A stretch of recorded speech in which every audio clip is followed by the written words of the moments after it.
Hello and welcome to all our viewers in Nigeria and around the world to News Cycle. On Global Television, we are live in the nation's capital, Abuja. I am Queen Agaba. Federal government has revealed its plan to build 6 new cancer centers across the 6 geopolitical zones in the country. The Minister of State for Health, Dr. Tunji Alausa, disclosed this at the World Cancer Day Symposium themed Economy, Tax and Cancer Control, the exit of pharmaceutical companies from Nigeria in Abuja. He said government has concluded plans to build 6 new cancer centers across each of the 6 geopolitical zones in the country. The cancer centers will be built in the University of Nigeria Teaching Hospital, Enugu, Ahmadu Bello University Teaching Hospital, Zaria, Federal Tertiary Hospital, Katsina, University of Benin Teaching Hospital, Benin, University of Jos Teaching Hospital, Jos, and Lagos University Teaching Hospital. The minister explained that the Federal Ministry of Health was able to secure additional funds to the 20 billion naira appropriated 3 years ago for the building of the cancer centers. The National Coordinator Cancer Control Program in the Federal Ministry of Health, Uche Nwoku, has disclosed government's plan to include cancer treatment in the National Health Insurance Scheme, NHIS. He disclosed this in Abuja at the Nigerian Army Officers' Wives Association, NAOWA, Cancer Center Awareness Summit in commemoration of the year 2024 World Cancer Day. Nwoku said the move was to ensure adequate and affordable healthcare services for citizens diagnosed with cancer, stating that the government has in place the Cancer Health Fund, which provides comprehensive cancer care for patients. According to him, over 2,445 patients had been registered for the scheme, while over 750 patients were already being funded. The federal government has expressed worry over the rising prices of food and commodities in the country, which led to protests in Niger and Kano, respectively. Minister of Finance and Coordinating Minister of the Economy, Olawale Edun, spoke during a bilateral meeting with a visiting German delegation led by the country's Minister of Economic Cooperation and Development, Svenja Schulz, in Abuja. Edun said the situation, which had produced growing discontent among the citizenry, was triggered by demand and supply forces.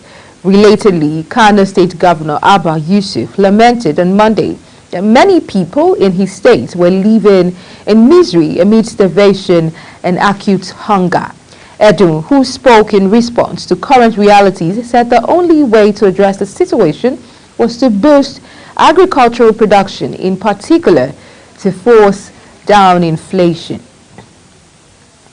Now, the federal government has renewed the suspension of commercial flights from Niger Republic to Nigeria and from Nigeria to the nation's northern neighboring country by the Economic Community of West African States resolution. This directive was contained in a letter titled ECOWAS Restriction on the Republic of Nigeria from the Nigerian Airspace Management Agency, NAMA Aeronautical Information Services, and signed by the Director of Air Traffic Services, Tayo John. It added that these restrictions do not affect overflight aircraft through Niger airspace, aircraft in a state of emergency, and special flights. It disclosed further that special flights are to obtain authorization from the Permanent Secretary, Ministry of Aviation and Aerospace. The Coordinating Minister of Health and Social Welfare, Professor Muhammad Ali Pati, has expressed concern over the non-compliance to the Compulsory Treatment and Care for Victims of Gunshots Act 2017 in most medical facilities. Pati said gunshot victims come under medical emergencies that require urgent attention to save the life of the patient or victim. However, a statement signed by the Director of Information, Federal Ministry of Health and Social Welfare, Patricia Dowotishe on Tuesday noted in recent times the society has witnessed a rise in the loss of lives as a result of the refusal of some health facilities to attend a gunshot and victims of one chance who do not present police reports.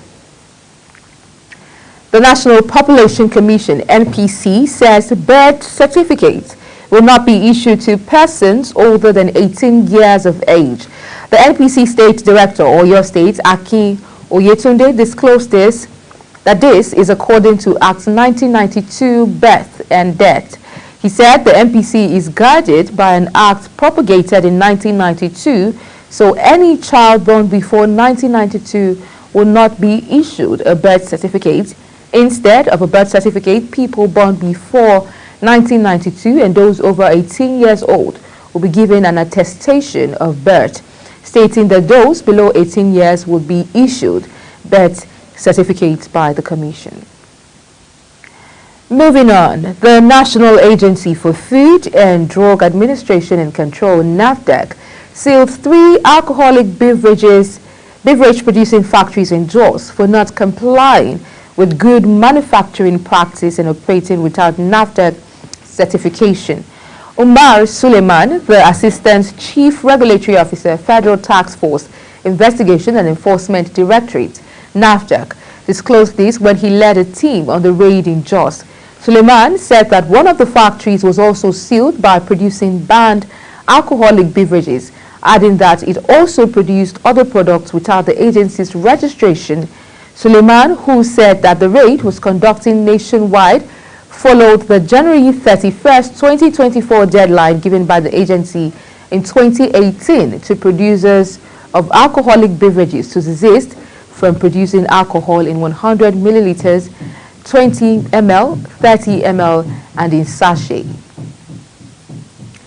Meanwhile, the Nigerian Defense Academy, NDA, have launched the 60th anniversary emblem, crest, and presentation of the Long Service Awards to its members of staff. Retired Major General Rabiu Aliyu, in his address, urged the Academy to improve its training curriculum to prepare cadets to surmount contemporary security challenges.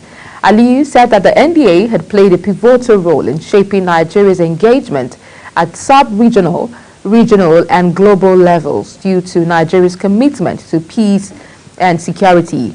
Earlier, the Commandant of Academy, Major General John Ochai, said that over the years it has continued to provide officer cadets with the skills and values necessary to meet the requirement of a military officer through training and character.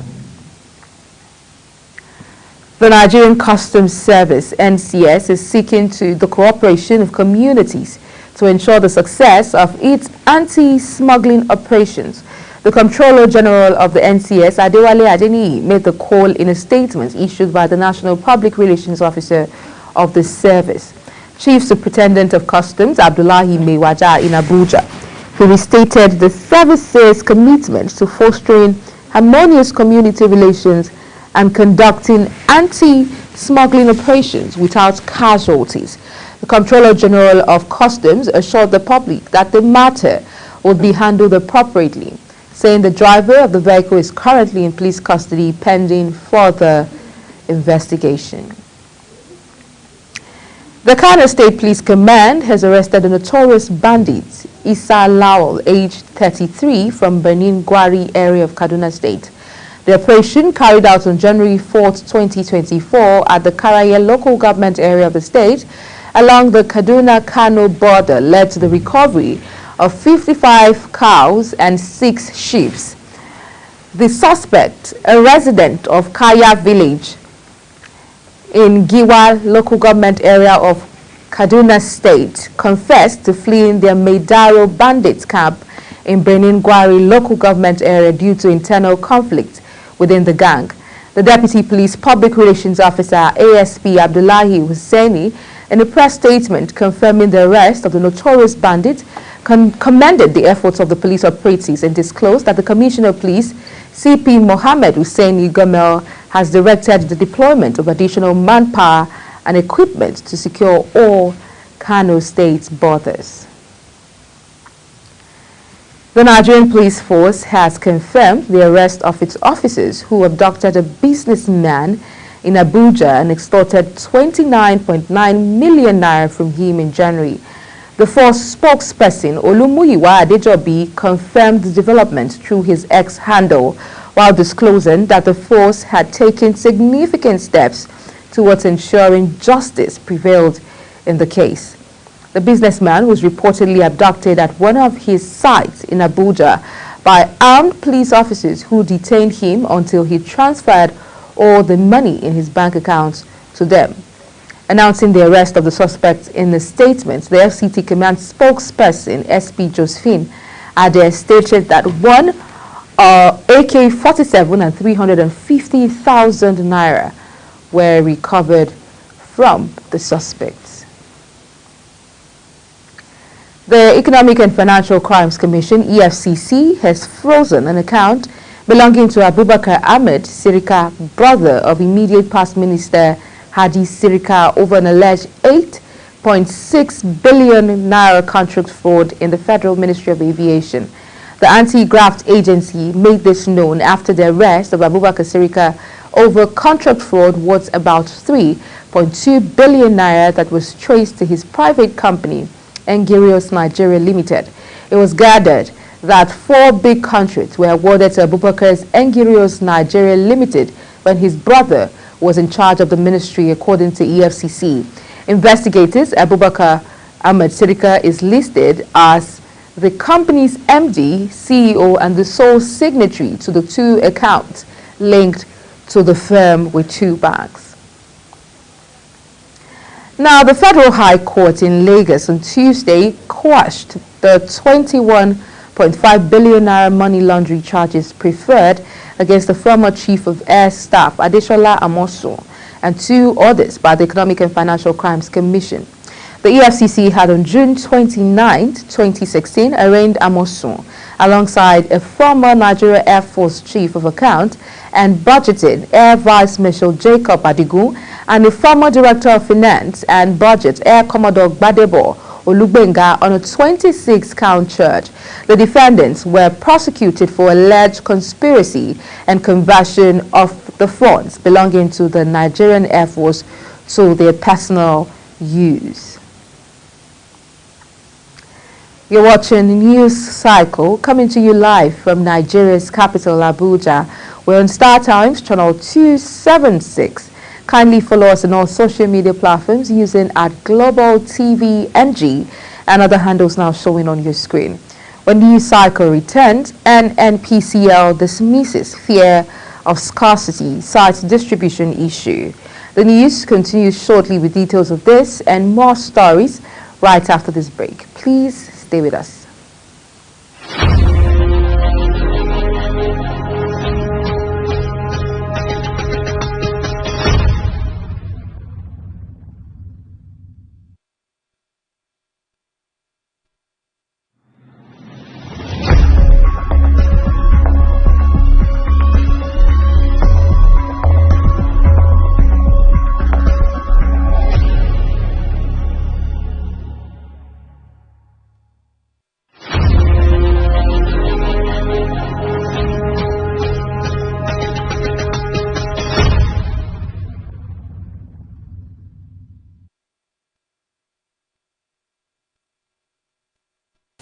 Many thanks for staying with us. Now, if you've just joined us, this is Global Television bringing you live broadcast of the News Cycle. On the foreign scene, well wishes prayed quick recovery for King Charles III following the King's cancer diagnosis. The King was diagnosed with a form of cancer and had begun treatment. Buckingham Palace said in a statement just a week after he was discharged from hospital for prostate surgery. The palace also stated that doctors had advised the king to postpone public-facing duties but would undertake official paperwork. No fewer than 14 migrants from 9 countries were arrested by the Italian authorities in Rome on Monday for their alleged involvement in unrest spurred by the death of a Guinean migrant. The migrants were arrested in a repatriation center as they began to burn mattresses and hurl objects at the law enforcement agents. The report revealed that the body of the 21-year-old Guinean migrant was discovered at the center on Sunday morning. Police said one group reached parked police vehicles, setting one on fire, while another group entered a room where law enforcement personnel kept personal items, which they took and destroyed. The suspects also destroyed 8 video cameras.